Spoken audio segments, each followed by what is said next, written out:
If you're building this folding Adirondack chair featured in the April 2019 issue of Woodworker's Journal magazine, or you bought the plans from Rockler, Rockler offers a kit that includes all the hardware you'll need to assemble it. Now the screws, bolts, nuts, and washers in the kit are all stainless steel, and that's a smart choice for any hardware that's going to be exposed to the elements. But there's one component to this kit that isn't stainless steel: the steel inserts inside these easy-to-grip round knobs. If your chair is going to be exposed to a lot of moisture or salt spray, here's an easy tip to help avoid corrosion on these threads.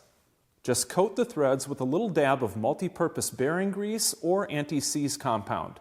Now, you only need to do this once because neither of these options will wash away. And you can find the grease or the anti-seize at any auto parts store. If you're not familiar with anti-seize compound, it's a paste made of powdered aluminum, copper, and graphite that protects against corrosion and makes threaded fasteners easy to remove. I use anti-seize whenever I'm working on my cars or lawn and garden equipment, so I think it's handy to have a tube of this around the shop anyway. But good old bearing grease will work too. Whichever option you choose, I hope you enjoy building the chair. I'm Chris Marshall with Woodworker's Journal magazine, and thanks for watching.